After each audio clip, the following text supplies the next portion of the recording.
Arma fue un importante centro de operaciones en el proceso de colonización antioqueña, pues los colonos establecieron sus fincas y aldeas en sus alrededores, y por su ubicación era el paso y el sitio de intercambio de quienes venían de otras zonas y se dirigían hacia Aguadas y Salaminas. En el siglo XIX empezaron los colonos a colonizar y a comercializar. De ahí nace la arriería.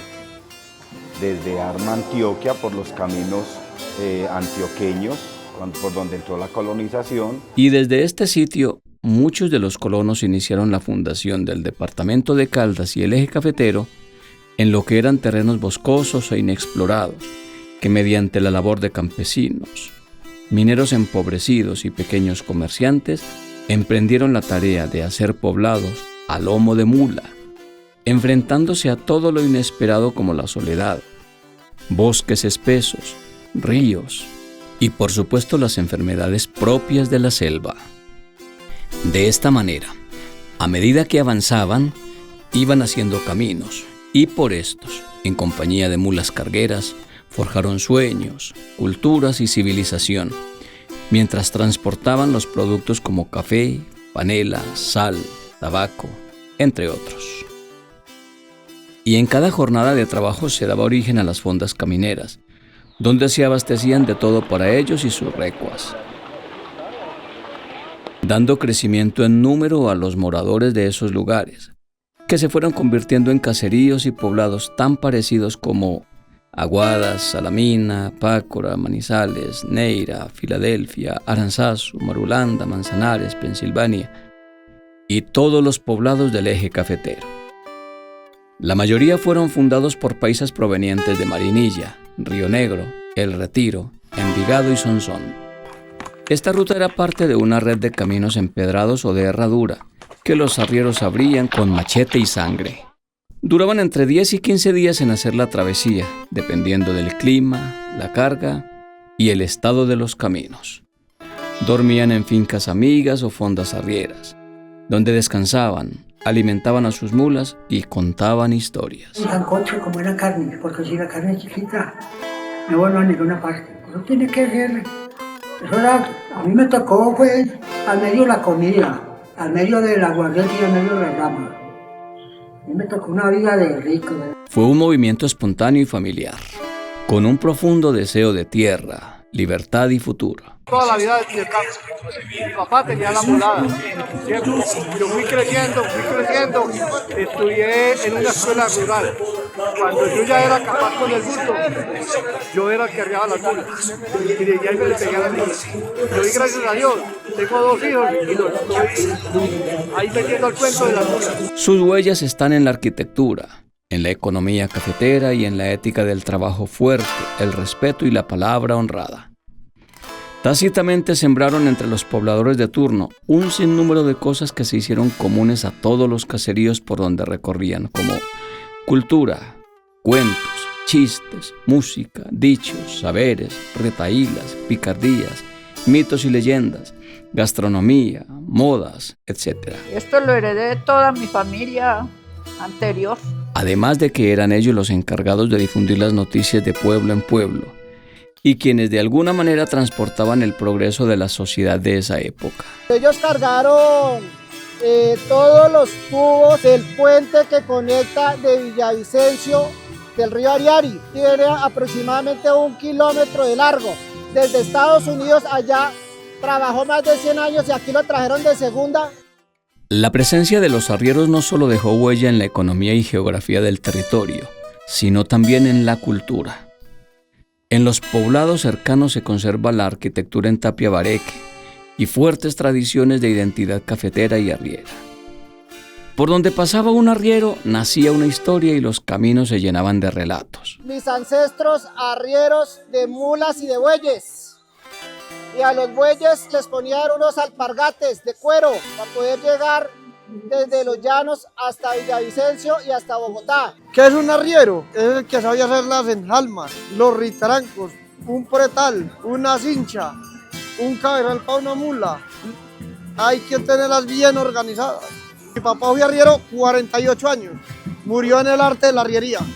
El arriero que diga que no se le ha matado una mula en el camino no ha arriado. Si usted le da tiempo, móchele los rejos. Móchele los rejos, que si la carga se pierde, que se pierda, que no se pierda la mula. Yo estoy arriando desde los 8 años. Empecé de sangrero. Hoy en día manejo 15 mulas. Es como un marrano gordo. Si usted va arriando el marrano y le botó el casco, ¿por qué no botan el casco? Donde hay piedra, botan el casco. No, quítese la camisa, porque esto le pasa al pantalón y envuélvale ahí la pata y amárralo con una cabulla, porque si no, no es capaz de llevarlo. La mula se espía y vea, cogiendo andando 3 patas nomás, y espiada. Entonces usted tiene que darla ligero, lo más ligero que pueda. Yo oía que hablaban arriba.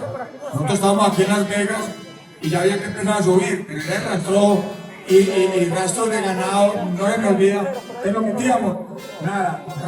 Nos metíamos para atrás. Y de pronto alguien dijo, hey, suene la matraca. Dígale a Paleto que suene la matraca. Él solo la matraca. Y fue lo más fácil salirnos. Esto no es un capricho, esto es una cosa demasiado interesante e inteligente.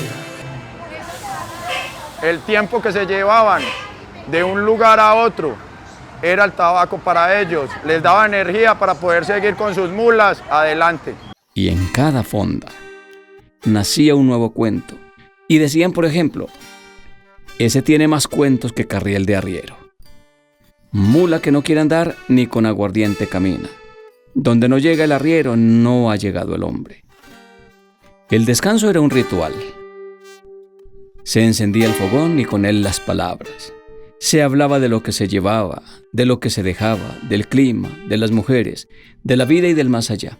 Había música de garganta o molida, ritmo de chiflido y risas que tejían confianza. Escolástico llegó allá y se encontró con una señora que conocía, que se llamaba Rosarito. Y le dijo, Rosarito, ¿qué hace por aquí usted tan solita y tal cosa? No, pues, es que los hijos míos viven uno en el Fresno, otro en Manzanares, otro yo no sé qué, están muy regados y me dejaron sola aquí y tal cosa. Y digo, vea, Rosarito, hagamos una cosa. Es que yo también estoy muy solo y llevado pues por allá en Pensilvania y en Manzanares y me mantengo en la arriería en el camino y ya estoy aburrido de andar solo. ¿Por qué no hacemos una cosa? Se desarrima usted, me desarrimo yo y nos arrimamos los dos. Los arrieros, que era tan tacaño, que llevaba la libra de panela y se sentaba y decía, no, tenemos que comer la panela, pero o sea, cuando había sombra, que para ruñir de la sombra, para no gastar la panela. No solo llevaban encomiendas, llevaban cocina, arepas, tamales, mazamorra, envueltos, bocadillos de guayaba. ¿A dónde he comido mazamorra y frijoles? Mazamorra con leche y frijoles calados. El sabor de un valle llegaba al otro lado del cañón a lomo de bestia. En cada parada se jugaba algo. Trompo de madera, rayuela en el polvo, trova improvisada. Como compañía también, es más segura. Todos lo saben, todos lo presienten, mientras que la caballar no. Lo salva a usted el peligro de todo. Presiente todo, no hay camino duro. Para la caballar sí, para la mular no. 100%. Hay que hacerle caso. El humo del tabaco se mezclaba con el del café recién colado, mientras las risas y espantos cruzaban la noche. De todo se ve en la arriería. Extrañas, ruidos, brujas. Es lo más extraño que se ve por acá. Pues ellos contaban que se encontraban las brujas, que donde ellos se acampaban, porque tenían que acampar donde les daban prácticamente la dormida, que eran en unas ramadas y eso, que las brujas los llegaban, los asustaban, ¿no? Que se les paraban en el techo, que no los dejaban respirar y que para ellos, deshacerse de ellos, que les echaban sal alrededor de la cama o que les ponían agujas con la punta hacia arriba. Ellos contaban todo eso. ¿Qué es lo que siente uno y los animales presienten? Este aquí tiene alrededor de 100 años y era de mi padre. Y este sí lo reformé yo. En estos momentos tiene ropa y tiene comida. En ese carrete había que cargar las agujas diarias, había que cargar cabullas, la navaja falseadora, la bandera, los dados, las cartas de la novia. Plata, porque no podía faltar, y el tabaquito y la candela. Aquella cultura no se escribió en libros, pero está bordada en las charlas de los abuelos, en las cocinas de leña, en los dichos que aún usamos. Se tatuó en barrancos y farallones y en las leyendas de nuestros arrieros esforzados. Y él dice que una vez iba en ese camino y en la mitad del camino por allá se encontró con un arriero que llevaba 5 o 6 mulitas. Entonces el señor saludó a mi abuelo y dijo: adiós, don Cándido. Y mi abuelo, pensativo, se quedó un rato y dijo: este pendejo, ¿por qué sabe que yo me llamo Cándido si yo no lo conozco? Entonces volvió y le hizo la interrogación al arriero. Le dijo: oiga, señor, dígame una cosa, ¿usted por qué sabe, por qué me dijo Cándido? ¿Usted dónde me conoce a mí? Yo no, es que a usted no es sino verlo. Esa herencia permitió el ser de una región, de un país que, sin importar las distancias, hizo visibles sus productos al mundo y permitió la entrada del mundo a las veredas más distantes. Fue necesario enviar una persona a Bilbao, España, para que viera cómo se desarmaba el órgano y poderlo volver a armar aquí en el Templo de la Inmaculada. Ese órgano tubular, con 96 años, tiene 1.300 flautas. La flauta más pequeña mide 5 centímetros, la flauta más larga mide 6 metros. Entonces la arriería, esos hombres y mujeres que a lomo de mula tumbaron monte, abrieron caminos y fundando pueblos, fueron los que le dieron el progreso a la patria colombiana. A lomo de mula, a zancada de arrieros berracos, esforzados, así como la mulera paisa, que se arruga, pero no se rompe.